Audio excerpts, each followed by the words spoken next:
Jangan lupa subscribe YouTube channel Metro TV News dan jangan lupa nyalakan notifikasinya.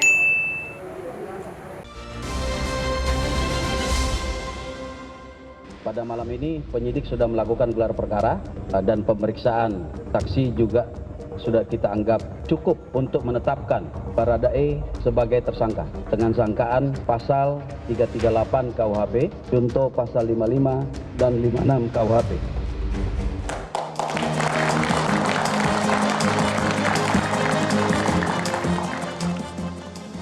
Pemirsa, kasus kematian Brigadir Yosua memasuki babak baru ketika semalam Dirtipidum Barreskrim Polri menetapkan Baradae sebagai tersangka pembunuhan Yosua.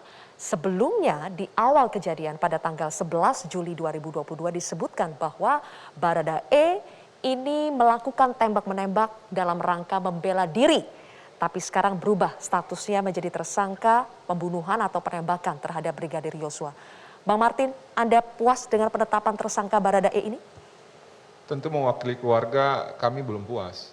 Karena berdasarkan temuan kami dan juga berdasarkan dari keterangan-keterangan saksi yang didasarkan juga dengan bukti ya, dan juga dari hasil otopsi terakhir yang disampaikan oleh delegasi kami yaitu ahli kesehatan, memang banyak temuan kami yang bisa dikatakan ke arah lebih dari 2 orang pelaku.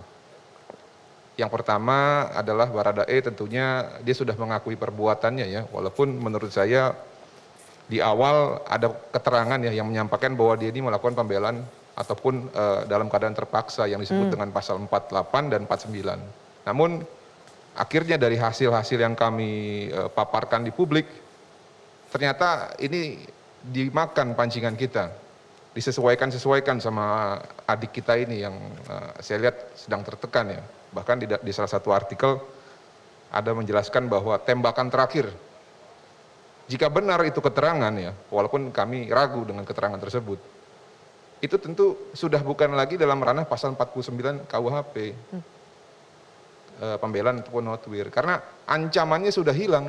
Tembakan terakhir oleh ahli pidana. Maksudnya yang ketika sudah tersungkur Betul. kemudian ditembak lagi 2 kali. Betul. Itu sudah kehilangan keadaan ini ya, keadaan genting. Karena salah satu unsurnya itu, ketika ancamannya sudah hilang, maka sudah hilanglah hak untuk membela diri itu. Jadi ketika sudah tersungkur, bukan dihabisi. Nah, penghabisannya itulah yang tindak pidana, nanti bisa dijelaskan oleh Bapak ahli pidana kita. Nah, kalau overmark yang dilakukan itu harus lebih minim daripada dampaknya. Sebagaimana kita melihat ketentuan di dalam KUHP. Oke, tapi dari pihak Anda meyakini pelakunya tidak hanya Baradae. Karena yang mengancam almarhum dari tanggal 21 Juni sampai dengan 7 Juli, yang kami tahu itu bukan Baradae. Melainkan salah satu ADC juga, ataupun ya kita nggak tahu karena berubah-berubah nih ya. Anak dari klien kita juga awalnya dibilang hanya supir. Ternyata sekarang yang supir itu adalah Richard Eliezer. Makanya inilah kalau kita ya menyampaikan informasi itu terkesan untuk melakukan suatu proteksi. Sebentar, tapi dari pihak Anda sudah tahu nama ADC yang mengancam Brigadir Yosua dari tanggal 21 Juni itu sudah dikantongi? Sudah tahu. Sudah tahu. Apakah di antara memang ADC yang bersama-sama bertugas bersama Yosua? Tentu. Anda mau sebutkan namanya di sini? Inisialnya D. Inisialnya D? Satu letting. Satu letting? Satu letting, dan dari skuad lama dia. Dari skuad lama? Betul. Tapi bertugas bersama?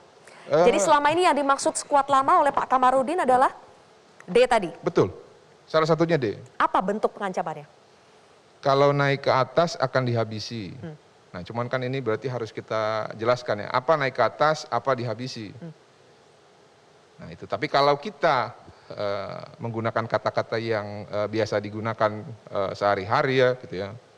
Saya pikir ini cukup jelas ya, bahwa ini adalah ancaman. Oke. Saya nanti akan kembali lagi ke Bang Martin. Sekarang saya ingin menyapa dulu, sudah ada Ketua Lembaga Perlindungan Saksi dan Korban LPSK Bapak Hasto Atmojo Suroyo. Pak Hasto, selamat malam. Selamat malam Mbak Sylvia. Baik, Pak Hasto, Anda sudah tahu Pak ya kalau Baradae sudah ditetapkan sebagai tersangka dalam kasus kematian Brigadir Yosua. Sementara Baradae ini mengajukan perlindungan terhadap LPSK. Jadi permohonan pengajuan perlindungan itu akan ditolak atau tetap jalan, Pak? Jadi begini Mbak, karena permohonan sudah diajukan, kemudian ada perubahan status yang bersangkutan, yang semula belum menjadi tersangka kemudian menjadi tersangka, tentu LPSK tidak bisa memberikan layanan perlindungan pada yang bersangkutan. Kecuali yang bersangkutan ini nantinya memenuhi syarat dan bersedia menjadi saksi pelaku yang bekerja sama atau justice kolaborator. Nah tentu ini akan kita tanyakan pada yang bersangkutan dan akan kita gali apakah memang yang bersangkutan memenuhi syarat untuk menjadi atau berstatus sebagai justice kolaborator. Pak Hasto, dalam keterangan yang diberikan Baradae ke LPSK, apakah Baradae mengaku dia mendapatkan ancaman, Pak? Sepanjang ini tidak ada keterangan yang disebutkan begitu. Oke, jadi dia tidak merasa dalam keadaan terancam sehingga meminta perlindungan kepada LPSK? Tidak, karena perlindungan yang dimintakan oleh dia itu lebih bertitik berat pada perlindungan hukum maupun perlindungan bantuan rehabilitasi psikologis. Kalau begitu kan biasanya karena begini Pak, biasanya ke LPSK karena memang minta perlindungan dari apa dan siapanya itu harus jelas. Kalau Baradae-nya ini dari apa dan siapanya jelas nggak Pak? Dia tidak sampaikan juga. Tidak disampaikan. Oke, baik. Sekarang saya lanjut ke tokoh sentral yang kedua, Ibu Putri Chandrawati. Berulang kali LPSK mengatakan sudah mencoba untuk mendatangi ataupun memanggil Ibu Putri untuk dilakukan assessment. Kenapa sampai sekarang belum berhasil, Pak? Nah, saya sendiri tidak tahu sebabnya ya. Yang jelas yang disampaikan kepada kami karena memang Ibu Putri masih belum bisa memberikan keterangan karena situasi traumanya.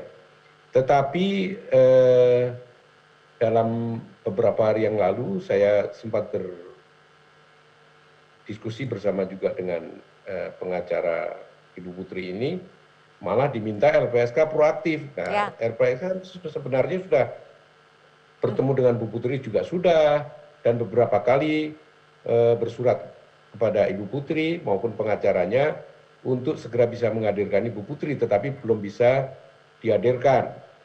Malah hari Senin yang lalu yang hadir ke kantor LPSK itu adalah pengacara dan juga para psikolog yang menangani trauma psikologi Ibu Putri. Tapi intinya LPSK sudah pernah bertemu tatap muka dengan Ibu Putri, Pak? Sudah, tapi sudah lama itu saya kira tanggal 16 atau tanggal berapa ya. Bagaimana kondisi fisik Ibu Putri, Pak? Ya, Ibu Putri berbaring saja, kemudian masih belum bisa ditanya apapun, bahkan masih terus menangis. Terus menangis dalam keadaan trauma berat, kita seringnya itu mendengar pernyataan dari kuasa hukum Ibu Putri ya. Tapi kalau dari assessment, harusnya LPSK kan juga punya psikolog yang menilai sendiri ya Pak. Apakah itu sudah dilakukan Pak? Apakah betul ada trauma berat dan memang tidak dalam kondisi yang memungkinkan untuk diperiksa? Ya, pada waktu itu kita tidak bersama psikolog, tetapi kalau misalnya assessment dan investigasi kepada Bu Putri ini bisa dilakukan, ya tentu akan ada psikolog yang akan kita ikut sertakan. Tapi sampai sekarang kan belum terlaksana ini. Oke, padahal yang meminta perlindungan kepada LPSK dari pihak Ibu Putri dulu ya Pak? Apakah ya, disebutkan betul. Pak? Lagi-lagi perlindungan dari apa dan siapanya?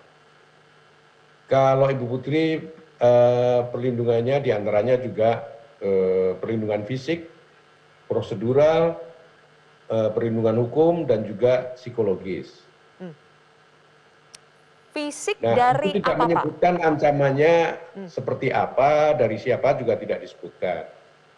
Tetapi, saya juga sempat bertanya ya Pak ke Pak Hasto dan pengacaranya, kalau dianggap perlindungan atas orang yang telah melakukan pelecehan seksual atau mengancam, orangnya mohon maaf sudah meninggal dunia. Jadi sekarang pertanyaannya dari siapa? Nah itu tidak disebutkan, dan juga kalau memang ada ancaman yang yang memerlukan perlindungan LPSK, mestinya kan Bu Putri ini sesegera mungkin akan ke LPSK untuk mendapatkan perlindungan. Baik, oke.